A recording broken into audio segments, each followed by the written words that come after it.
What's up, and welcome to the Existential Stoic Podcast. Danny, I'm here with my buddy Randy. Hey, Danny.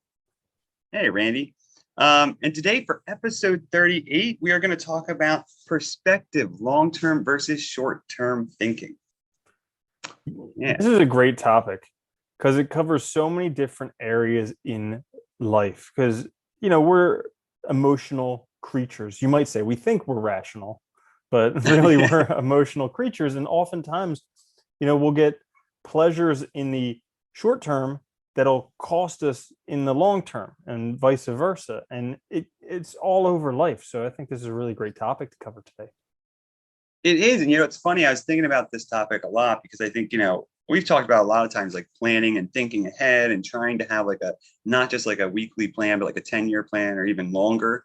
Thinking in those terms is important. But at the same time, I was thinking about this too. And it came to my mind because there are also times where it seems like you need to favor the short term as well. And it's like knowing when or knowing which perspective you should be adopting is hard, very hard, I think. And it's like, I think we get stuck because, probably most of us tend to favor short-term thinking. We get distracted, right?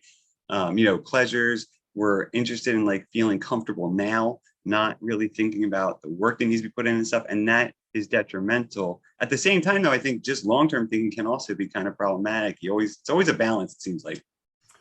Yeah. Because it is, like if you think too long term, you're never going to really enjoy right now. Yeah, that's like right. Is that the problem of like being present in the now versus like always? Because if you're always looking ahead, you're never right in the now, right? You're never experiencing this moment. So I guess that's what I thought we should talk about today is how do we find this balance? How do we work with both these perspectives, which I think, have some value, and we can talk about that, but also how should we incorporate them into our lives so that we have the right perspective on, the right issue or whatever, or the right problem. Was there something that kind of brought this up this week for you? Yeah. So, this week I was thinking about like lots of just stuff this week, like normal, and I had, at the beginning of the week, I was a little bit down. I had like a couple of bad days, and I was thinking about some of the stuff I'm working on. And I was trying to remind myself at the time to be positive. I was trying to remind myself, like, look, I need to stick this out. I just need to keep going because really what I'm looking for is not change tomorrow, but change over the year and over the next 5 years. And then I started thinking about this issue because I was like, it's funny that can be so helpful sometimes because like in this situation I was in, it helped because, it made me realize that, even though I didn't love the thing I was working on right now, the value of it made sense because the skills and everything else that I was gaining would work long term. So that was a kind of situation of being sort of like dealing with the short term, struggle to get the long term benefit. But I was just thinking about it because I find myself doing this a lot, and it's like not always clear, I think, which perspective works best or should be taken in a situation. Because on the other flip side, I guess this is where it came up. I also had a really good few days as well, and I was really focused on the now, being present. I was trying to be more present, and that's very short-term thinking. So it's like this weird use of perspective to adjust, how you see the world, right? I think that you can be present while still pursuing the long game. So one of my favorite examples is Gary Vaynerchuk has a couple of videos where he talks about perspective all the time. He thinks that everyone's trying to judge themselves way too early. He thinks the biggest problem for most people right now is they think they messed up and now they're behind. When the reality of the situation is, for most people in the world, I would say for most people listening to this podcast, because we have electricity, podcasts, ability, internet. Yeah. Hopefully. We're in the top tier of the world. And so having the perspective that we're living better than a lot of people. And if you're lacking that perspective, there's a really good book called Factfulness, where he really puts it into perspective into, if you have a bed, if you have running water, something to heat up food and electricity, you're doing better than pretty much all of the world. Yeah, you are. Yeah. And so and we miss this completely. And so we're so short-term focused in the feeling it now, I need to do it now, it needs to happen right now, that we completely miss out on the entire opportunity of our lives. Like, we're living longer than ever nowadays. And if you think by your 20s or your 30s or your 40s, you're supposed to achieve something, you're missing the majority of your life. Not only the majority of life, but the majority of your life where you probably have a better sense of self. You probably have a better perspective on what you actually want, what's right for you. I mean, these things make it easier to accomplish, and you have a lot of skills built up, right? I'm glad you brought that up too, because I think that's part of it, right? Is that feeling that you're a certain amount of time through life and feeling like you've wasted time and stuff. That's something I've always struggled with, right? It's hard, and knowing you have a lot of time left sometimes in the moment isn't really helpful always, because you're like, well, and I think, I wonder too, because I think sometimes when we focus on that, like, I wasted all this time, and I want it right now, and it's not going to happen now. It's also an excuse to not blame ourselves, or to not do anything to improve. I think that is true. Like, sometimes it's like comfort in a shitty situation and therefore staying in it, right? Because you're familiar with it rather than pursuing something different. Yeah. Yeah, definitely. We certainly can get stuck in it in that way.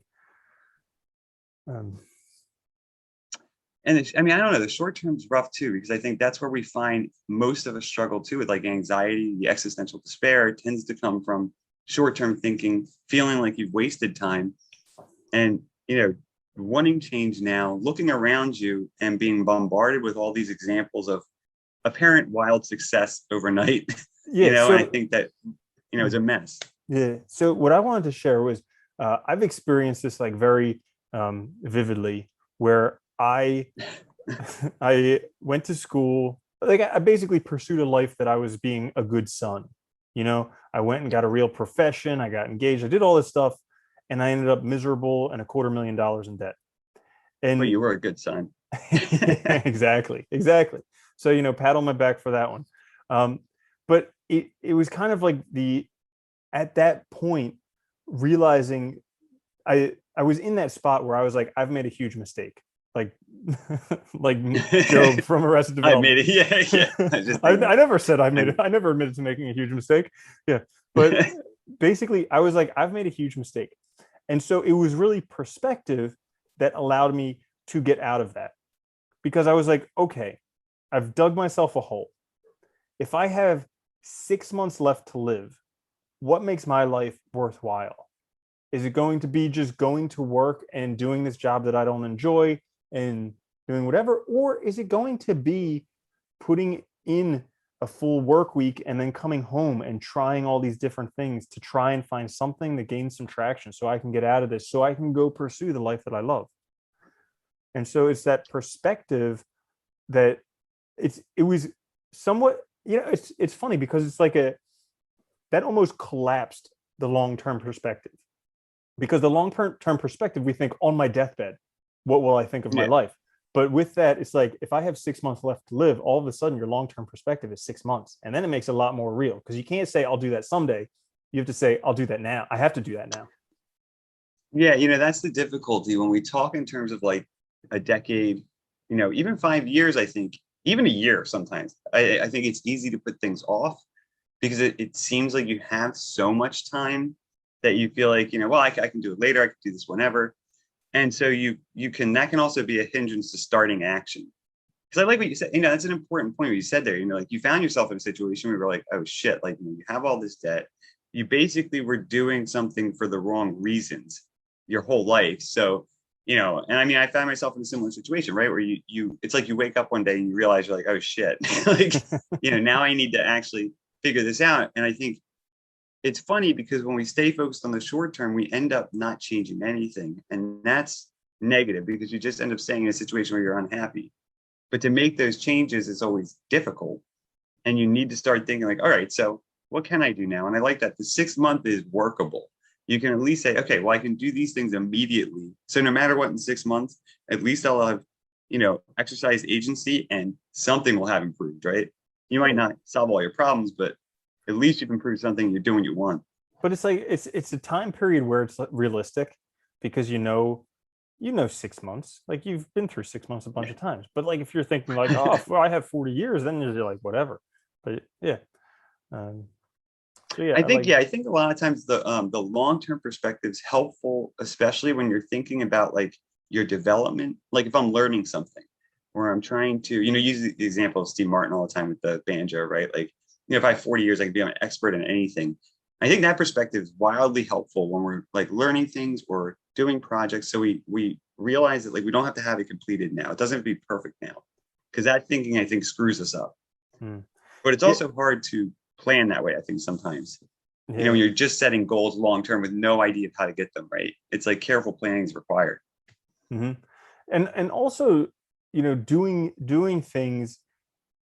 I think so often we want short-term results, and it's almost it's pretty much only bad things that give you short-term results. Yeah. you know, like Yeah, it is. addictive substances or social media or fast food. All these things, they give us short-term results, but really the things that will make a difference in our lives, they take a little bit longer. And so it's kind of just putting in the work, having the short-term mindset that I'm just going to do it today, and I'm just going to do it today, and I'm just going to do it today. And then you just keep on doing it today and today and today, and you build up momentum, and then you really start charging forward, because that's when you start making some changes. Yeah, isn't that interesting that it's like usually like it's like a few months down the road after you start that you really start seeing progress because all of a sudden you've more or less built in routines, right? Things that you're doing all the time. And I think that's part of the long-term thinking is also thinking in terms of like, what routines can I develop? What things am I going to do every day? What types of things can I build on slowly over time that will pay like way more later, even though I might not see that progress now. Yeah. But I think this is the struggle we face because we all feel this like almost like urgency or need for the immediate right satisfaction that weighs on us. And then, like I said too, I think we're bombarded with examples, especially if you're on social media and shit, of this apparent success very quickly, or these individuals who have already done all the Well, stuff, and we're it's not it's looking at everything else. it's only apparent success Yeah, quickly. So like anyone who is an actual success, they all know it's a compounding thing. Like yeah, Warren Buffett, he's as good as he is with money because he's been doing it for so long and he's so well known in that area that anytime somebody has a deal, they're going to come to him for it. So it's like the yeah. long term staying, it's all a long term game. Naval Ravikant says it, Gary Vaynerchuk says it. They all say it's a long term game. Like you keep trying to do your short term quick fixes, get rich quick. Meanwhile, they're going to be playing a long term game. And in 10 years, in 20 years, in 30 years, that's going to be paying off where you're still going to be chasing this quick fix. Well, and that's the problem too, I think, is people, when people look at those examples like, oh, they have it so easy and stuff, they forget that they've built relationships, they've built a reputation, they've developed all these skills, so they know how to do things quickly and efficiently, and they know what to delegate out. I mean, I think we forget often too when we're trying to get these quick gains in the immediate now, we forget all the stuff that you gain from doing something over a long period of time, right? All those things that just make it easier. It's like anything. If you've been in a job for more than a year, you realize it gets easier because you just got better at it. You know what you're doing. You're more confident, and it's just an easier thing to do. And I think that sort of thinking helps with the long term too, is the idea that, if I just keep at it, it will get easier, it will get better, and I'll become more skilled Mhm. over time, Yeah. slowly. Yeah. I would definitely say that, at least personally, my viewpoint of it is you always have to favor the long term over the short term. Even though, and, granted, I give myself some short term things as well. But for the most part, most of the stuff I try and do is long term oriented, because it's hard. Like every day when I wake up and I work out, even though I don't feel like it, even though I'm tired and my body aches, I do it because I know that long term it's going to pay off. Even though today it would be a lot more fun to just lay in bed, uh, you know, and Yeah. and it's like budgeting. I don't even know how long I've been doing it, for over a year now, where I just write down every single penny that I spend. And it's not easy because every time I go, buy something to eat or have a drink at Starbucks, or buy some clothing or anything, any expense, I need to write it down. And it's not hard, but it's inconvenient. And that inconvenience really keeps me on top of where my money's going. And that's allowed me to really budget and tell my money where I want it to go. Yeah, So what's funny about that? Well, I mean, I think in those situations, like with the writing down, what you're spending, it's like I think the hard part for a lot of people is you really have to force yourself to do it at first. It's like because you're gonna forget, or you're gonna be like you're gonna want to put it off, or be like, I'll do it. And then once you do that, it's like the whole thing falls apart. So you have to and it's same with exercise, right? You have to force yourself to do it every day. But there is a point where that's no longer, you don't have to force yourself anymore. Once you get the routine down, it's like, okay, now I don't want to miss this. I don't want to not do this, even though maybe it is inconvenient, or even though it does take time. It becomes a lot easier in that respect. But I think most people struggle with that initial point, right, of forcing yeah. yourself. And two things I can say that's helpful with that is, one, whenever I don't want to do it, I tell myself tomorrow. I can put off doing it. Because Like that. oftentimes by tomorrow I'm okay doing it anyways. It's just today I didn't feel like doing it. So I always tell myself tomorrow. And then if I do miss it, because we're human, Yeah. we're emotional, we make mistakes, we fall off the bandwagon. Just don't do it twice in a row. So what? I miss a workout. Guess what? Next day I'm back. No, it's a good attitude too, because you're less hard on yourself, right? I think that's one of the other things we struggle with is we beat ourselves up, and then it's all these things that really pull us down to just our old routine rather than developing something new or better. And I think that makes it so difficult. I think too with the trying to incorporate something new and forcing yourself to do it. I think sometimes there's nothing better than just doing it, just forcing it, making it happen, even if it's uncomfortable and difficult, because it does get better over time. And I think keeping that perspective in mind is not always easy, but it's helpful to remind yourself that all these things are routine. So okay, so we're talking about how all these things that we want to change about ourselves, and oftentimes it's really we just want a change of state. We want something, and I forget this all the time because I have all these things that I want to do, and I think because when I get there, when I'm doing that, then I'll be feeling great. And really, all I want is the feeling great. I don't want to do all the extra We work all or want whatever. that. Yeah. So it reminds me of that saying, all a man's problems come from his inability to sit still and do nothing. And Oh God, yeah. yeah. And so, with having a short-term and a long-term perspective, potentially just being able to sit with where we are and maybe not grasping as much for something other than where we are is a short-term way to actually get what we want. Yeah, actually letting ourselves sort of calm down in the moment, not worrying, not stressing, and giving ourselves time to actually think about things right in the moment and enjoy the time that we have. Yeah, I think that's important. It's crucial. It is hard. I think it's funny because you see everyone literally struggle with these two things. I mean, especially with having the right perspective, the long-term perspective for things that matter is very difficult, I think, for a lot of people.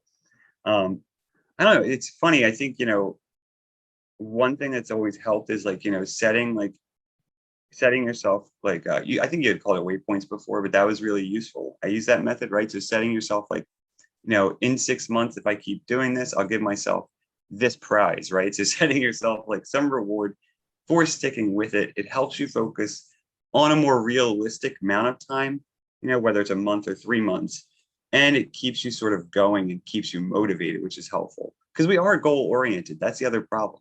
We do function under a sort of, we're always pursuing some end. The problem is a lot of times we pursue easy, quick ends that usually aren't helpful or aren't going to benefit us in any way moving forward, right? And I think that's one of our biggest things that we struggle with.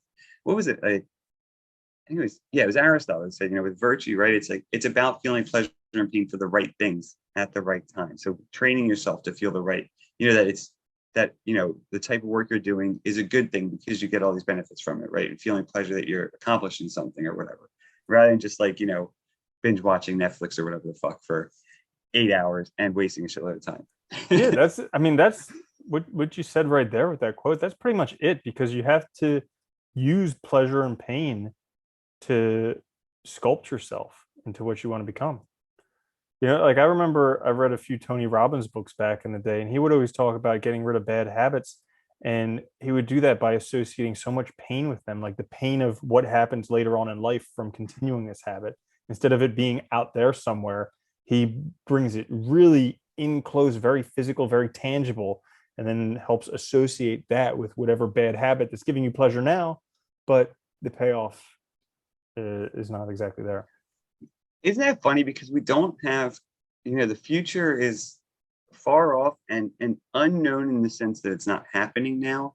So we tend to just ignore a bunch of stuff that we more or less know with good reason that it will likely come about, right? Like, yeah, I might not make it to that age, but we also know the things you're doing now, those consequences are still going to happen, right? They're still going to have a negative impact. And I think that's, sometimes the long-term perspective can be helpful in addressing that, because you kind of are thinking more about like, okay, in 20 years, when I'm 60 or 50 or whatever, right? What will then, my situation be like? What do I want? What am I aiming for? And then you start to think, well, what am I doing now that's going to hinder that or get in the way moving forward? And I think that does help you sort of think better in that respect, with the things that we're like kind of usually pushing off or just ignoring or denying. Mm-hmm. Yeah. So I think that one thing that's really important is kind of coming to grasp with where we are right now. So like a lot of us, a lot of us have habits Right. that are, short-term payoffs for long-term costs.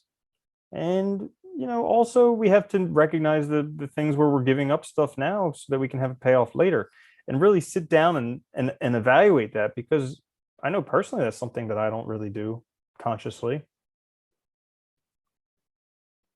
What do you have in mind, like can you have an example of that? Yeah. So like, for instance, I'll say like eating.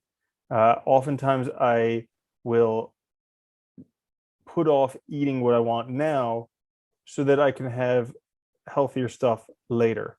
So that's like an example of a good one.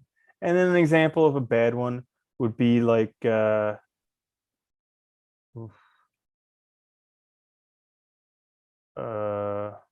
don't know. Hard to think. I'll have to evaluate this. Well, it's funny because a lot of it's about self-control, right? And planning. I mean, it's like, I'll use an example because I did this the other night, but like going out to the bar, right? And having too many drinks, not stopping yourself, not having sort of a sense of what the right amount is or what's a good amount for the situation. And then, paying for that the next day with feeling terrible.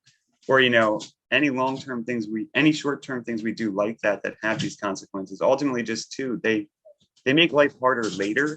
And we talked about this before, right? Doing the easy thing now usually leads to pain and difficult consequences later. Mm-hmm. Yeah. So I guess what would be important for people who are really questioning the short term, like let's say somebody does, for instance, for a long time in my life. Yeah. Go ahead. You talk. I'll just talk with myself. For a long time in my life, I smoked cigarettes. And so that was a short-term benefit, but there was a definite long-term cost, because even though it's not guaranteed you're going to have lung cancer if you smoke cigarettes, you're much more likely to develop lung cancer if you smoke cigarettes, not to mention coughing all the time, having decreased physical activity levels. So all that stuff, there was the cost and the benefit analysis. And so like for a long time in my life, the immediate benefit far outweighed the cost. Okay. And I think sometimes I talk about this every once in a while, how sometimes you have to get to the breaking point. Like there's no other way around it. Like I said the same thing about people who want the instant, like people who want the money and the cars and the watches and the trophy spouse and all this stuff. Like you have to get it and then realize that's not it. Or maybe that is it for you. But like, it's the problem of like, we have to learn the lesson ourselves, right? Usually to really have it sink in. Yeah. And that's always the bitch of it. Yeah. So for me, smoking cigarettes, like I smoked cigarettes for a long time. I tried quitting a whole bunch of different ways, but then it got to a point where it was just like, I couldn't run playing soccer anymore. I was coughing all the time. Like I had to have one first thing in the morning or last thing before I went to sleep. And it was just like, this is ridiculous. Like, I don't even have my life anymore. And so, I think that's oftentimes you need to get to that breaking point to be able to separate the short term from the long term. I like that example too, because it's also like our habits can be a way to define ourselves, or they control us, right? And it's like when we choose habits because of short-term gains, and we're not really making an active choice because the short-term gains what's causing the choice, right? We're being controlled by them. When we're making choices to become something, we're defining ourselves, we're cultivating ourselves, right? We're taking control. And I think that's a great example, right? The smoking is a great example where, when you really look at it, you're wasting a ton of time. It's like a lot of money. Why are you? Yeah, a lot of money, obviously, right? And most things are like that, but we don't realize it in the short term. It's funny, people think like, even something as simple seeming as like going on social media or like TV, right? You waste all this time, but that time is valuable because all of your time that you spend doing these things, like it might seem fun at the moment or relaxing, but you're not doing stuff that's going to help you either long term. So you're really like, it's like you're the more you do that, the more it's like you're weighing yourself down, your future self down with these burdens of you didn't do things at the time that would have helped you and made things easier, right? And that's why it's like choosing the difficult thing in the moment. It seems difficult, but in reality, it's actually the right thing because it makes life so much easier later on. Yeah, definitely. So how would an existentialist and a stoic look at this? Being the Existentialist Stoic podcast where all these people are subscribing right now. I know. And we need to have that. We need to have that lens.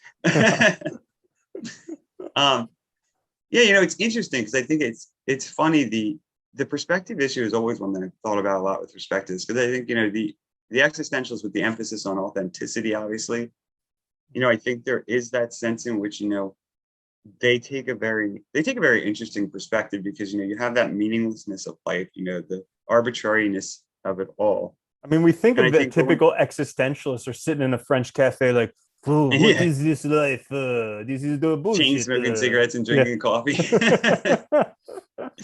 And having lots of sex. Yeah. So arguably, it's funny, right? But I think so. I think with authenticity, right, you have to take sort of a wider perspective, I would say, because you have to look at yourself and look at the way you're letting externals dictate who you are. Like your situation, when you said, like when you were younger, you were trying to be the good son, right? So some external idea or concept was really dictating how your life played out, the choices you were making, but they weren't your own, right? They weren't coming from within you, something that you self-identified with. It was something like sort of imposed on you. So that's like the conforming thing, right? And that happens to us in so many ways. And I think that like a wide or broad perspective can help us see that. And then if we can see that, if we see how we're being sort of pushed and pulled in different ways, that's when we can start asserting our own agency and choice to be authentic, which I think does involve, no matter how you shake it, it involves long-term thinking. Because you're asking yourself, who do I want to become? What do I need to do now to become that person?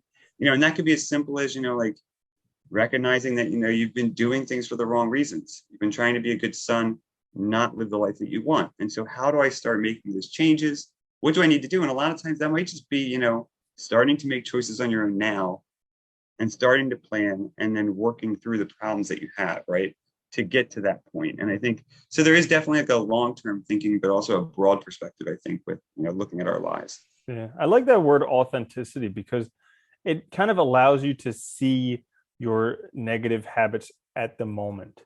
Because when you're eating that bag of chips at 1:00 in the morning, you realize that you're actually selling short your authentic self. Like you're sabotaging yourself at that moment. It's not this like, oh, I really want it right now. It's like you're actually sabotaging yourself. Yeah, right. And you get to see too, like when you think that way, you really do. It does shine a light on like, what am I allowing to define me that shouldn't be? And I think so many of us, that's, it happens. I mean, I know so many people who were so angry all the time because they were watching the news too much and on social media too much. And then after January, they stopped for a little while, and it's like they're at like their stress levels and attitudes just dramatically changed, right? And it's like if you don't see the connection in the relationship, you're letting yourself be like worked up, stressed out, and basically you're letting yourself be led around by someone else, right? By that, I mean, because that's what they want. They want you freaked out, so you watch, right, all the time, Dude, and I don't and even they want people understand where angry. this idea came from that you need to watch the news to like, I don't understand where this idea is that you need to be in touch with everything happening all over the world all the time.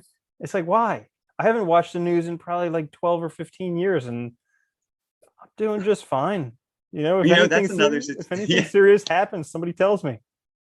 Well, it's funny because it's like that idea of like being an informed citizen back 40 years ago, that meant you were up to date on like a few national issues that they talked about in the papers, or they might have had on a 30-minute program. Yeah. You had the There was one idea. newspaper a day, maybe. Yeah, Like depending you where didn't you have live. 24/7 analysis Yeah. like of all the time. And it's like I think that like that mentality too with social media, I have to be up to date with everything. It's like it's impossible.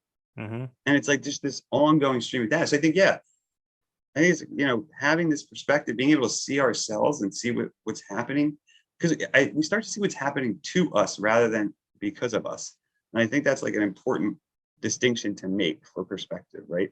Because I think short-term perspective can be really good, or having that short-term sort of mindset can be really helpful when we choose it for the right reasons. Like if I want to be in the moment because I'm doing something really fun, or I'm taking a vacation and I don't want to worry about anything else, I give myself a break. I plan it, right? It's my choice, and I just enjoy my time. That's different from trying to just like distract yourself or get the immediate pleasure and everything. Mm-hmm. Yeah. Yeah. And so the Stoics, how would they look at it? Stoicism is interesting too, because you got with the notion of like a flourishing life, right? The idea of eudaimonia, like a successful, flourishing life. It really has to do with, virtue ethics really has to do with like self-perfection, right? So cultivating, really essentially crafting the self, perfecting yourself by essentially like realizing the virtues, right? Or realizing those within yourself. So I think for them too, it's like, making those hard decisions because you're making careful, conscious decisions about what's right in the moment. So what is the right type of action? What kind of character traits are you trying to cultivate? What is the mean for you with respect to something? So what is the virtuous state look like? Having a sense of that, I think, kind of accounts for both short and long term, because having a sense of what the virtuous state looks like is a long-term thing, right? It's an idea of what you're aiming for, essentially. And that would, be also working towards the flourishing life. On the other hand, knowing how to act in the moment is short term, right? It's understanding the actual complexities of the situation and being able to choose the right thing. But I think in both cases, it's funny because whether you take a Stoic or existential perspective on this, it's also about being more self-aware, right? Because I think a lot of times, and maybe that is the problem. Maybe a lot of times what we struggle with a short and long perspective is we're not really self-aware. We're distracted. And if we were self-aware, it wouldn't actually be that big of a problem or that big of a deal, maybe. Yeah. There's definitely a lot of distraction. I mean, it's hard. There's so much going on. But I did want to touch on a couple of things you said with the Stoic point of view that really stuck out to me. So one was the cultivation part of it, and the other was kind of trying to strike the mean in the virtue. So the first with the cultivation part, it makes me think of like planting stuff for the seasons. Like as hard as when they're planting in the fall or in the spring, as hard as they plant, it's not going to come up until harvest in the next fall. So it's kind of like it gives you somewhat of a longer perspective in your life that like no matter how hard you work at this right now, you could go 20 hours a day. You could take all types of drugs so you could stay up and work your heart out and put everything else to the side. But it's still going to take time to cultivate and to actually grow and develop. So I like that you said that. No, it's a good point, right? The idea that like you're putting in sort of these little things now for that longer term sort of growth that's going to occur, but it's going to take time. And I like what you said there too about like trying to force it now. like taking drugs or something, trying to stay up, trying to force yourself to be awake and just work. It's like you're just missing out on things now, and you're not going to get it done any faster. And it's probably going to be worse because you're rushing through it rather than letting it happen in the natural way. And I think that that's a great point. Yeah. And then also what you mentioned with kind of finding the mean between virtue, but also between like short-term and long-term thinking, meaning that it's not long-term. It's not like all the way at the very end, and it's not right now, but it's somewhere a mix of the middle, depending upon the situation, depending upon the person. And that's a very helpful thing, because like I find myself like I'm very strict with myself often, and I notice that that's oftentimes it's it helps me out in a lot of ways, but it's also somewhat of a character flaw. And so like I realize that sometimes I have to be more gentle with myself to give myself some of these short-term benefits or short-term pleasures, because otherwise I'm just going to burn myself out. Yeah, isn't it funny how like a lot of things that like we have that are very positive are also detrimental at the same time? Because it's like, because it's not like anything's universal. Being strict with yourself can be really great if you're trying to exercise, do a budget and stuff, but it's not going to be helpful for everything. And I think that's the difficulty, right? Is that like no matter what it is, it's like that middle path, finding that midway, or that the right application. That is the hard part. That's the practical wisdom, right? That's where that comes in. And I think it's funny because we see these traits that, like, for instance, we idolize someone who's really wealthy or something, and like we look at their traits and we're like, oh, they're like, they work 80 hours a week or something. It's like blah blah. And it's like, well, you can't apply that mindset to everything though. It doesn't work. You have to think, and find out what it works for, what it's beneficial for, where it gets you on the right path, and where it's going to be a hindrance, and stay away from it. And that is always hard. Like you said, you have to remind yourself to be gentle. It's like, that strictness stays with you. So it's like you have to actually temper it and keep it in check as you go. I think it's a good point. Yeah. Yeah. And then just coming back to what you said about we're distracted.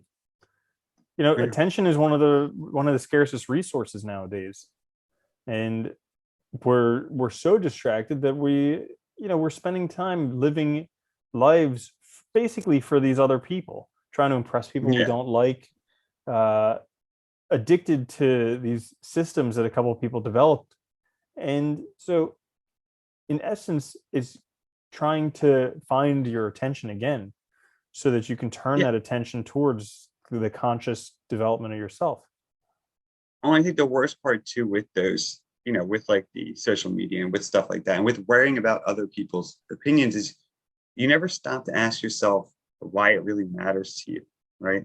Why what you're doing really is important. It's like when we're distracted like that, we tend to associate others' values as our own rather than actually accepting those values as our own. And I think that's one of the problems, and one of the sort of flaws or one of the sort of flaw things we do, I guess, because it's like you end up just sort of getting more and more distracted over time and just losing it, right? You lose everything in that sense, which is terrible. It's amazing too. Every time I read something about, even self-reporting, how much people report they're on their phones or watching TV or doing these things a day, it's like, it's insane. I think the average is something like 4 to 5 hours reported on phone and on TV. That's like 10 hours a day. That's crazy. I don't know how long people are up a day, but if you're sleeping like 6 or 7 hours at least, that's like most of your day. Mm-hmm.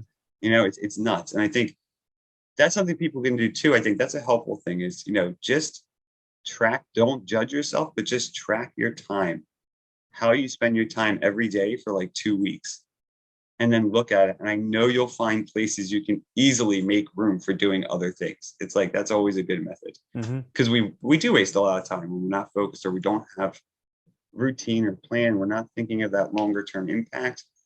And, that's an easy way to sort of just waste time all day. Yeah. Yeah. Zig Ziglar used to always talk about that. Television was his favorite whipping boy for, where if you don't have any time, take some time out of TV. And this was obviously before social media, but yeah. And people used to spend a lot of time watching TV, like way more time, I think, even watching TV back then, because, it's all there was as that major distraction, right? Oh, and here's another thing. So we have these addictions like social media, like TV. We can also use them to create new habits. So like, let's say we're addicted to social media and television and whatever it is. harness the power of that addiction, say, and to actually do something that you want to do. Like, let's say you want to get in shape, but you end up spending 4 hours a day on social media. Say, okay, awesome. I realize I'm addicted. I'm going to do one push-up before I go on Facebook every day. And then, you can start to build that up over time, but you're going to develop the exercise habit and harness the power of your addiction in order to do that. So, it's not bad in and of itself that we like to go on social media or we like to watch television, but it's like that's already a firmly rooted habit in your brain. So you can actually use that to initiate a new habit for your positive development. Oh, I like that, like pairing. So you could even do like, okay, if I'm on social media or I'm on YouTube or whatever for say like 3 hours a day, I'll do 15 minutes, I'll do an exercise video, right? Mm-hmm. At least then you're doing it, you're incorporating it. Yeah, it's a great idea. I like that. That's a I good one. I heard about this guy who hooked up an exercise bike to his television with Netflix, that he needed to be cycling at a certain speed in order for Netflix to play, or else it would pause. That's awesome. And that's how he turned his binge watching into exercise. Yeah, that's pretty good. Yeah. I wonder what speed he had it set at. Yeah, that's hard over a long period of time. That's funny. That's awesome. That's a good idea though, right? You're trying to pair these things that become better, right, over time. So you have that long-term thing, at least you're trying to start doing it. And then once you start doing it, I think it gets a lot better. Mm-hmm. All right. Did you want to add anything else? Yeah, I think the main thing, my main takeaway from this would be always favor, or at least this is a personal opinion, and opinions taken for a grain of salt, but my personal opinion is always favor the long-term habits. You're going to get a much greater payoff if you favor the long term over the short term. That's my opinion. No, I think there is some truth to that, right? Especially when we're talking about, living a good life, there has to be some planning, there has to be development, and development takes time. Any sort of skill set, anything we do that's going to have more value, that we're going to feel better about, that's going to increase our self-worth, is going to be something that we put work into, right? And I think so that means over a longer period of time, but also realizing that you're not going to be perfect immediately, that these things aren't going to just all of a sudden pay off, but that you have to put time into it first. Mm-hmm. And when you do that, I think you do see, I think that perspective is important, because you see those gains later and things get easier and you can do more, right? As they get easier and as you get better at it. And it's the compounding effect. Like, there's a really good book, I think, called The Compound Effect. But there's like the long tail where you're doing a whole bunch of stuff and nothing's happening. And then all of a sudden, all the way at the end, boom, that's when it really goes up. So it's that long-term benefit that you can really gain from. How about you? I think a takeaway too for me is also, like, when you're struggling with these things, it's important to take different perspectives, right, on the issue. And I think that's the issue with perspective, right? So if you find yourself struggling, if you find yourself, right, like, depressed, or you feel like you're like just spinning your wheels, take a step back, try to look at it from different ways, short term and long term, to kind of figure out where you're going wrong, or what's wrong for you, what's working for you, what's not working, and then you can kind of get back into the right thing, right? Yeah. And I like what you said there, kind of taking a step back, because that's something that I noticed works really, really well for me. Whenever I'm overwhelmed or just feeling rather bad, I will list out on paper everything in life that I'm up to, like all the things that I'm working on and doing, because you don't think it's that much, but then you write it down and it's a list of like 80 things. And it's like, no wonder I'm not getting anywhere, because my focus is so split on all these different things. And then you can actually prioritize that and figure out where you want to go.